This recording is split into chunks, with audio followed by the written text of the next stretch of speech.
one game in Maui that wasn't absolutely insane, Matt, and that's because Auburn just kind of beat the brakes off of Memphis. And I don't think that says all that much about Memphis. Memphis is real. I think it says everything that you need to know about this Auburn team and this Auburn program.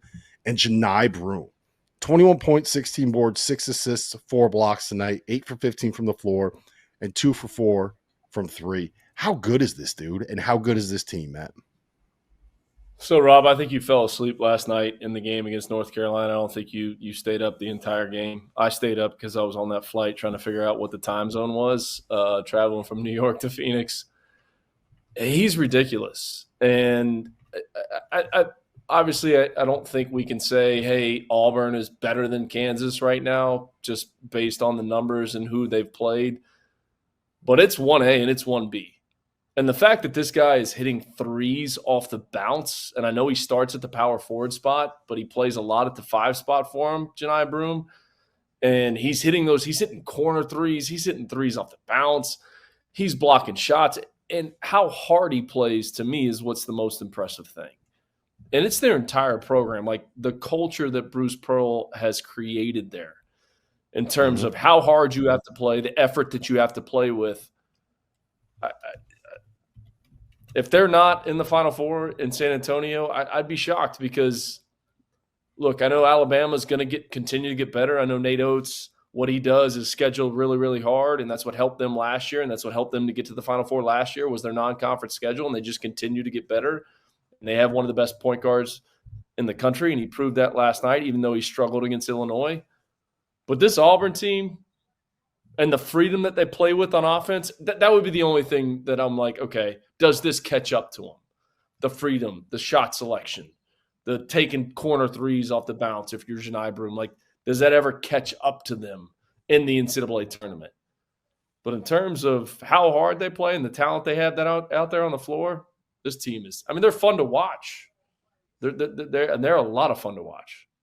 Yeah, and for me, it's the size they have on the perimeter, right? Like, obviously, Janai Broome is awesome. There's a lot of like really good big guys in college basketball, but you just look at it, and it's like it's a never-ending wave of these like 6'8" athletic dudes that can guard seemingly any position. Most of them can make threes. Some of them can bring the ball up, and it's just, you know, where does the pipeline end? Like, it's just it's. You get like 3 guys in foul trouble, and then all of a sudden here comes Chris Moore off the bench, right? It's just the level of length and athleticism and toughness with how hard they play defensively. It's just what are you supposed to do with that, man? It's tough, man, because I think about that. I mean, really over the last like 2 weeks, I really thought hard. Like the positional size on the wings has changed so much, so much. I'm like I was what, like 6'5", 6'6", and I played 3 and 4. Now the 3 and 4 is like 6'7", 6'8" across the board, and then the way that they move now, they're not only 6'7", 6'8", they move like they're 6'1", which is like way more dangerous because now not only are they ginormous with a long wingspan, but they can move their feet and guard the 1 through 4 seamlessly. You know, and for Auburn, the way that they play, like you guys touched on it, like they go strong 9 deep, and then they'll dabble with 10 and 11 sometimes, but they go strong 9 deep. I think they have 9 guys who play at least 15 minutes, 7 who play at least 20. Like once you're in there, you have an expectation. And you're going to play for X amount of minutes, and you probably know, like, not exactly, but, like, you probably know how long you have. And that's how long you got until you have to come out. Then you're going to have 1 or 2 more of those segments. But the way that Auburn has gotten to this point is just so special. Bruce Pearl what is he? Is he top 3 for you guys currently? Top 3 in the country? Top 5? Top 5 for sure. Top 3. Inarguable. Yeah. 100%. I mean, yeah. Like, we're talking about Auburn, bro. Like, they had no history. Like, and yeah, you're right. I mean, and I've talked about this on the field of 68 before. Like, you could go in there and there would be nobody in the building. And it was like, okay, Auburn would play hard and they may give you a game, but it was one of those games where you would circle on your schedule like, okay, we're going to be okay here. All we got to do is make sure we show up, because there's not going to be a single person in the stands. There's no environment. He's turned it into a basketball school. Like, let's call it like it is. He has turned it into a basketball school. I don't know if Matt, have you been there for a game? Basketball school. I don't know if that can ever happen at the University of Alabama because of what they've created. And Nate Oates can go to the Final Four this year and win a national championship. Auburn's a basketball school. They are a basketball school. With what Bruce Pearl is doing at Auburn, Auburn is a basketball school. I don't care it's in the SEC. I don't care it's in the South.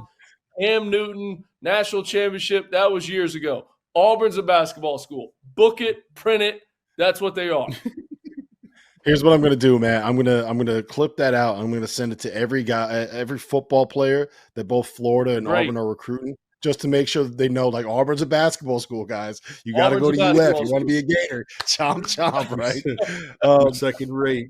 You're second rate. So, all right. So two things. One, both of their bigs today, so they've been starting Janai Broome and Dylan Cardwell together, which is like might be the scariest front line in the history of college bat. There's so much size and strength with those two. They both finished with 6 assists tonight, right? But my question is, 13 of the last 15 national champions, and 13 of the last 15 have started 2-point guards, right? Kansas didn't in 2022, and then I think it was Kentucky in 2012 only had Marquise Teague. Those are the only two since Kansas in 2008 that did not start 2-point guards. Auburn, like, I don't even know if they do have a point guard, right? Like, J.P. Pegues played 18 minutes off the bench. Tahad Pettiford's out there like he's a scorer. Do you call him a point guard? They started Denver Jones at the point today. Like, my question did UConn a couple years ago? It was Tristan Newton and Andre Jackson. I would call them both point guards because of the way that Andre. It's basically like you have two guards that can initiate offense, and you don't have to have just one guy out there. And I don't even know if they have one that can initiate. Always been a perimeter pro. Every national champion, if you go back 40 years, you have a pro on the perimeter. And I think Baker, Missouri can be that guy for them, possibly.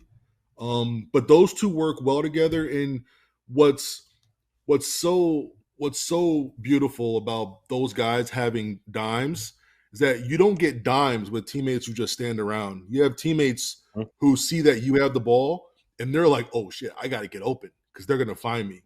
There's one thing if you could just find the other big and, you guys have good chemistry, but no, they're hitting shooters, they're hitting cutters, they're hitting the other big, they're hitting guys off, coming off of like moving actions. And it's one thing to see a guy open. It's another thing to be able to actually get him the basketball. I'm sorry to get this back to like Big Ten, but I remember a few years ago, Trevion Williams, he could find anybody on the basketball court. Getting them the ball where they want the ball was like a total different task. Like he'll see them, but the ball will end up by their ankles or it'll end up like 3 feet above their head, just not in the shooting pocket whatsoever. But, these guys, their teammates are cutting hard because they expect the basketball to come to them. That shows that they know that their teammates will not only find them, but they're also very, very unselfish, knowing that they're not looking to attack to score. They are looking to create, whether that's creating points for themselves or creating points for others. Yep. All right, Matt, you got 30 seconds. Go ahead. Just to follow up on this, I think the biggest thing for Auburn is how are they going to handle success? That's the biggest key. Like when you look at especially what they did out in Maui, they beat Houston going into Maui. Now they're going to turn around on December 4th and play Duke. Like, how are they? Oh, and by the way, they still have Ohio State and Purdue on their schedule.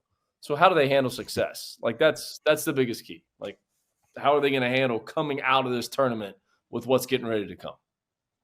Yeah, and then you got to go play an SEC schedule, which is going to be ridiculous. Like Auburn has so many good games this year. It's crazy. All right, you guys both have 10 seconds to answer this question, okay? There's only been one team since 2011, since Kemba Walker, that has won the Maui and has also won the Natty. That was North Carolina in 2017, the Joel Berry team. Is Auburn going to be the next one to do it? Matt? Yes. Yeah, there you go. You gave me 10 seconds. Is Auburn? It was either yes or no. I mean, it was like, it's 50-50. I mean, the odds are pretty good. And they get it done? No, they're the best team today. I think they are a little bit better than Kansas because I've seen Kansas kind of act kind of weird in some games. But I will say they're the best today. But no, I don't think so. I don't think so. Yeah, I kind of want to see it, man. I kind of want to see it. Bruce Pearl coaching in a national championship game. Championship at Auburn? Are you kidding me? It's insane, man. That's like comes down to matchups, man. Yep, that's like Scott Drew when I won at Baylor, man. That's nuts. All right, Michigan State